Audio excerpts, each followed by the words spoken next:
that just got on here. I don't want to be around anymore.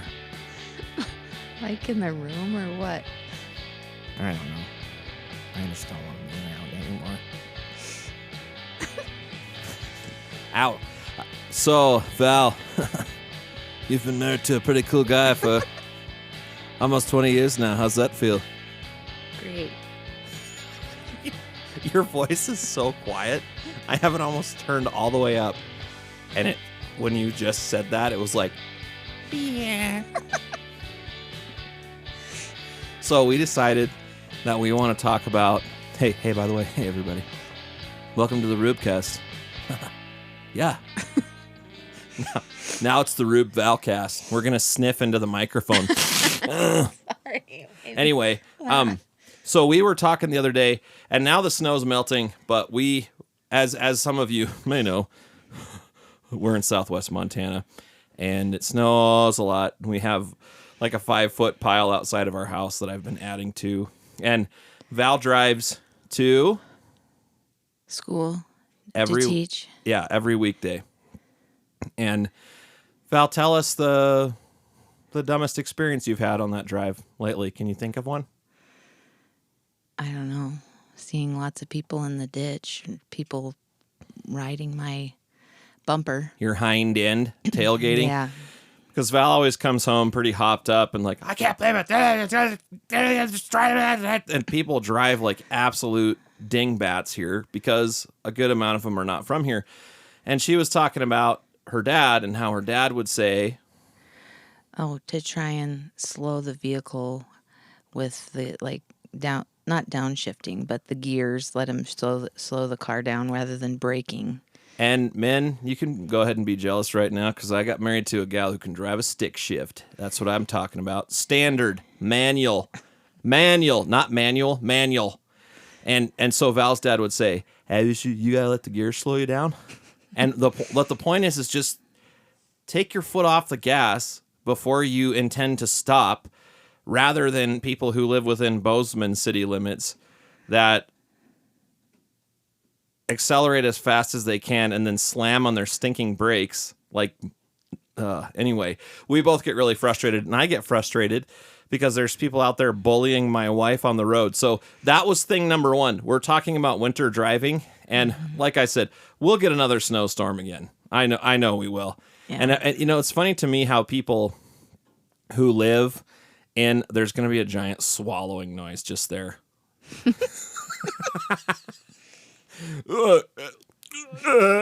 Anyway, how people who live up in the north, that like here they'll see snow on the mountains and they'll go, oh no, I don't want to see snow on the mountains.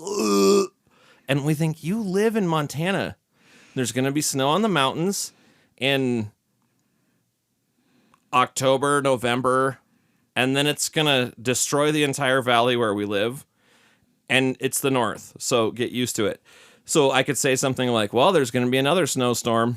And someone would say, oh, don't say that. Like I have the power to control the weather. So there's going to be another snowstorm, you northerners. You know there is. If there's not, praise the Lord. But there's going to be another one. So we're going to give you some tips. The first tip is let the gears slow you down. Now, some of you go, oh, what are gears? What we're saying is just take your foot off the gas.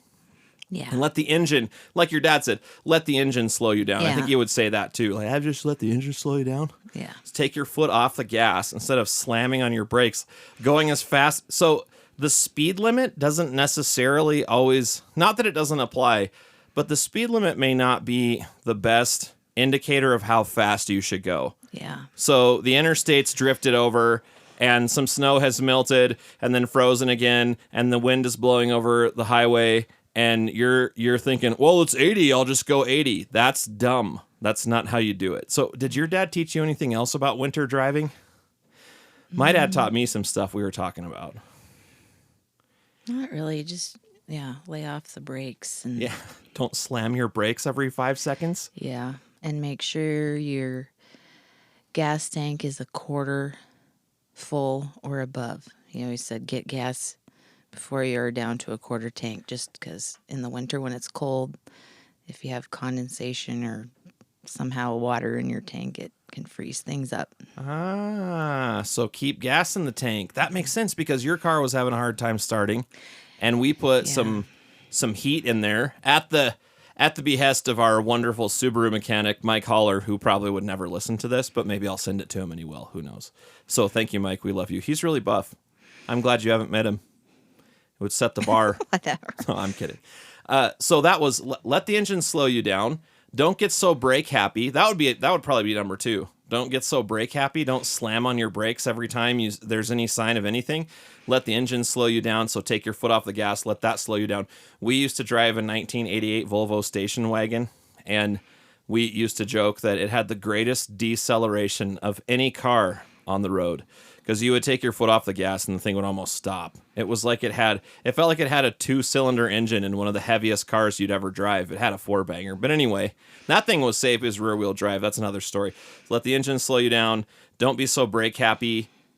I thought of another one. Yeah. And give yourself plenty of space. And don't ride on someone's bumper. Yes. Because if you have to, give your car time to slow down without slamming on the brakes, you're going to need a little bit more space. Yeah, so I'm just thinking about how I'm doing old man breathing right now, and it really bums me out. Like dad breathing.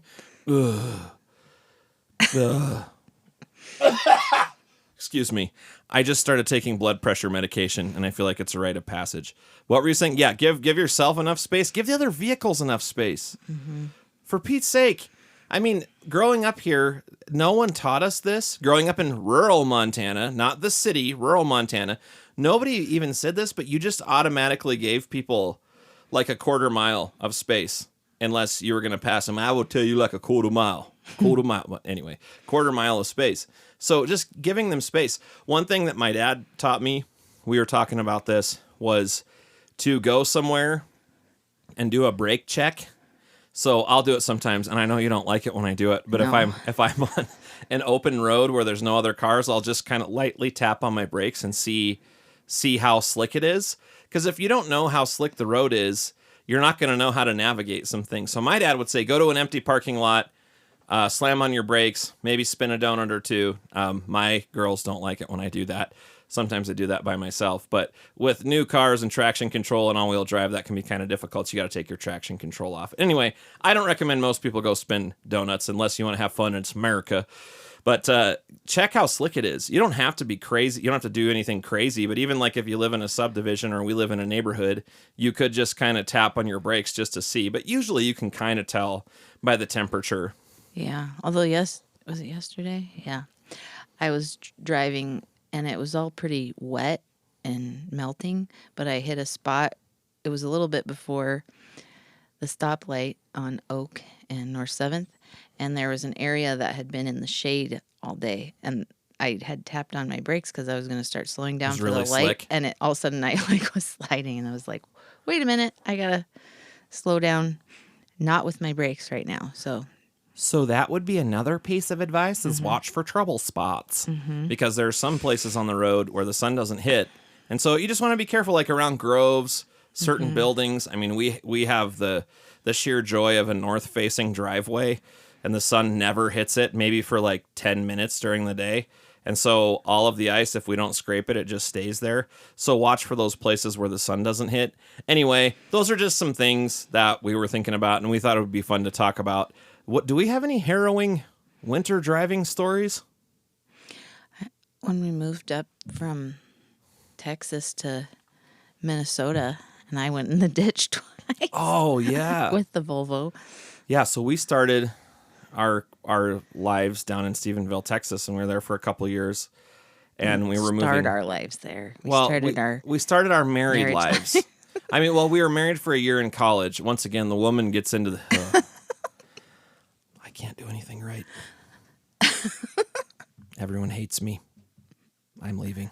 Anyway, but we started, the second year of our marriage, we were down in Stephenville. What I mean is where we started our careers. I know. Lived in the apartment above the Marlboro man who smoked inside and almost killed both of us. Anyway, from his secondhand smoke. But we moved from Texas. We love you, by the way, if you're from Stephenville and listening to this somehow.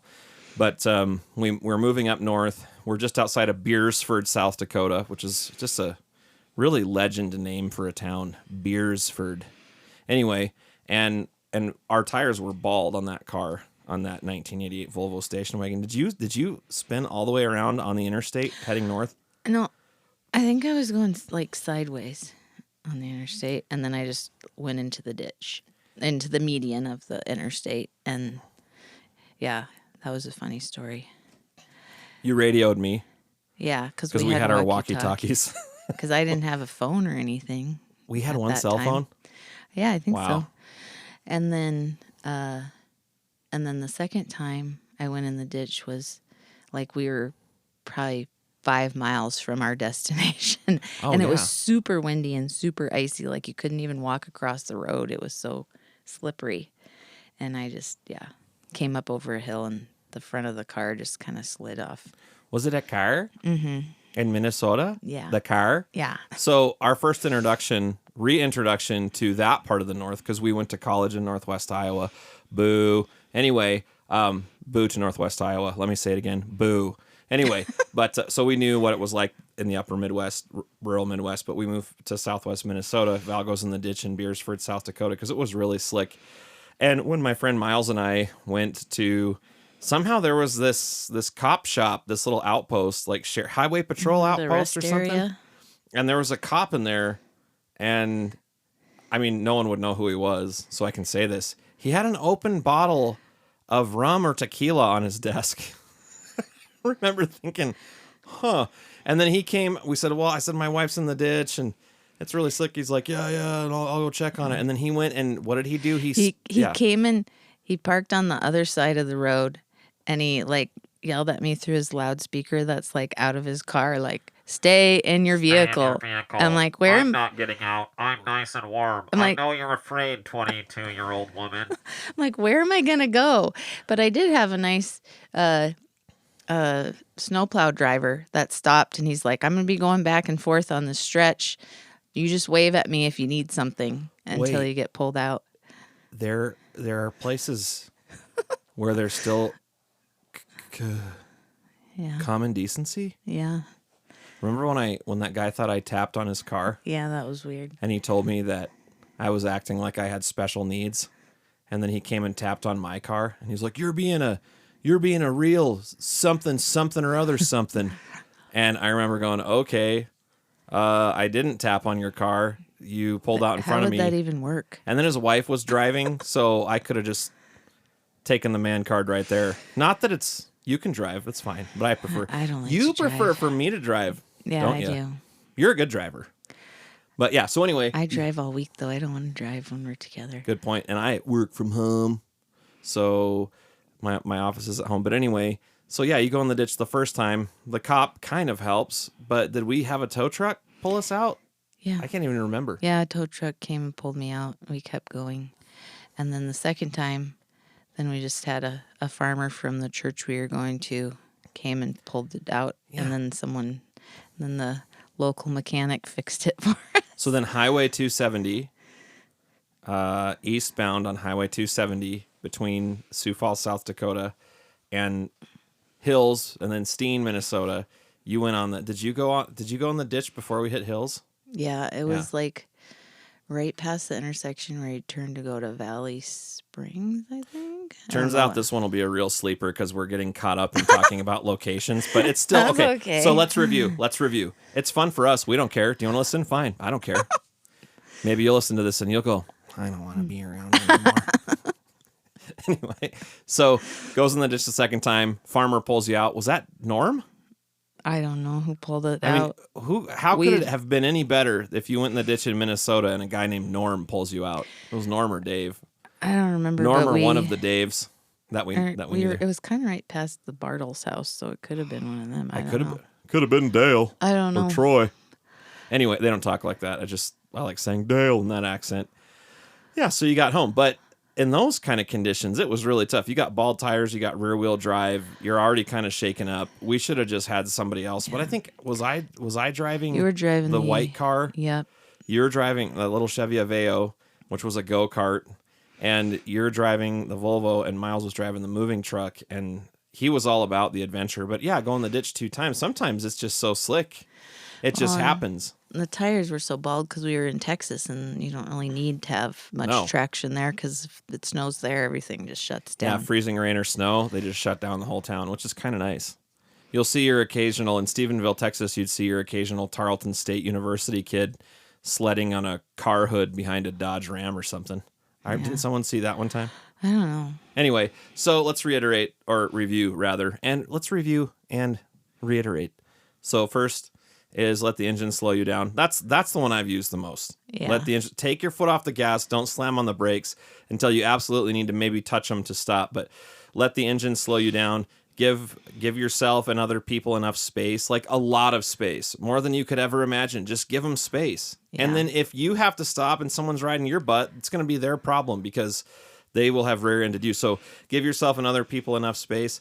What else did we say? Do the brake check in a place where it's safe to do so you can see how slick it is. Watch out for problem spots, especially around corners or groves or anything like that. Keep your gas tank above a quarter. Yes, keep your gas tank above a quarter. You know, you could even expand on that and say keep yourself above a half a tank because you don't want to be stranded. Or if you do hit the ditch and you've got to keep your car running to keep yourself warm, well, you call someone to come help you, then you've got enough gas to last for a while. Anyway, we probably have some gas because we just ate pizza. No, I'm kidding. So yeah, that's kind of fun. That was neat. Any other stuff? We're almost to our limit, I guess. I mean, not that there's a limit, but we got a lot of stories. I don't know. I'm trying to think of any other stories. You could do the story where you like crashed into the bush outside of school. This is a story when I was in high school and I was not listening to the rules. Oh, here's another one. Is when you're in those situations where it's slick or there's a lot of snow, keep your wheels straight as much as possible. Because what I see a lot of times is when people get stuck in like tall snow, for lack of a better Deep term, snow. like deep. Thank you. How did I not remember? The snow was tall. You get stuck in deep snow. Oh, I'm in deep snow. Yeah, there's some burps. Ouch. Sorry. Anyway, we're not editing any of this out. You get stuck in deep snow. I see a lot of times people want to turn their way out of snow, and it just doesn't work. You've got to keep your wheels straight and back straight out if you can, because otherwise you're not going to get out. It's just not a good way to get out of deep snow. So anyway, that's a different thing. But I was on my way to school with my little brothers, and I plowed right into the hedge in the front of our school, which isn't there anymore. So I won because the hedge got cut down. It did. It Probably died. more people hit it. I'm Yeah, more guessing. people probably did hit it. But someone was parked by one of the exits of the parking lot, and I thought someone was coming out, and I was going to turn into that entrance or exit. And oh no, my wheels are turned. I slam on my brakes. I did everything wrong. I plow straight into the hedge in front of school. And my brother Caleb was like, "Open the door, open the door, open the door, open the door." And he just ran to the building. Josh waited with me for a little bit, and he just looked up at me like, I don't know. He was probably 10. So he looked up at me like, "I don't know how to help you." And I said, "It's okay, Josh. Just go back to the school." So I was not listening. I didn't use the engine to slow down. I was turning too fast, and as the Minnesotan friends or some of the Canadian friends would say, I smoked the bush, I smoked it. That doesn't sound good. Anyway. So, yeah, smashed right into it. Right. That's what it smells like in the Gallatin Valley sometimes with all the grow houses. It smelled like that in Four Corners. Yeah. Oh boy. Just Anyway. pungent aroma stings the nostrils. It was made with bits of Anyway, real panther, so you finish knew your it was story. good. So yeah. So then, you don't say that to me. You've never cared for me. I'm kidding. So, two of the big fellas from school, Brian Ecoff and Travis Swanson, who rest in peace, fellas, because they're not with us anymore. That's just such a bummer. But anyway, rad guys. They came and lifted my car out of the ditch. Just lifted it. It was a 92 Nissan Sentra. It was little. a great car, but it was small. Had a great CD player. Chris got me. Your brother. Oh, really? Remember it? I forgot. I traded him the CD player for didn't like it, like, 3 guitar lessons. Flip or Yeah, it something? flipped up. It would like flip down. You put the CD in, press the button, then it would flip up and the buttons would flip out. And it lasted a couple years, but all the moving. Anyway, so I disobeyed all the rules. We'll see how this one goes. We're about at 20 minutes. Okay. Any final thoughts? Should we reiterate again? No. Just for fun? I No. don't care. Let the engine slow you down, or the gears if you're lucky enough to have a manual. Let the engine slow you down. Don't be so brake happy. Watch out for trouble areas, especially that are in the shade most of the day. Give yourself and the other cars enough space, which no one in Bozeman will ever do. And I would love to have a bucket of rocks that I could just pitch out the side and just smash in. Anyway, that wouldn't be helpful. Don't throw rocks at people. So give yourself and other people enough space. What else did we say? Do a brake check in a safe place. Full. Keep your gas tank as full as possible. That's just good old common sense. And keep some of that heat, that fuel moisture. I can't remember what it's called, but we just got some for your car, and that seemed to help because Mike Holler told me to get it. Mike, you awesome guy. So I think that's it, right? Yeah, Hey, I think so. You know what? Be careful out there. How did you go into the ditch when we were on our way? Did you just slide? Did you just blow off the Yeah, road? because it's rear wheel drive and it just caught the front and I just couldn't get it to go straight again. Yeah. And I just went, And just sometimes slid right in there. there's no way to win. Yeah. So brace for impact. No traction. That Pray was to the biggest Lord for thing. strength. Yeah, have good tires. That'd be another one. Yeah. Make sure that your tires I've always aren't done bald. good all season ones, but Yeah. there's a lot of people around here that want winter ones, but I've never really had a winter set of Yeah, tires. we haven't. Studded tires. We just have very aggressive tires on your vehicle. I guess. They're like kind of mud tires a little bit. Mine are getting kind of bald, but Yeah. I like to live on the edge. You're a better driver than me. I don't know about that. But anyway, okay. So drive safe. Hey, this was an episode of the Rubecast, episode number 2 with my dear sweet wife, who will be a guest again at some point because I love her. Hey, love you. Love you too. Awesome. Have a great week. We'll be back with another one.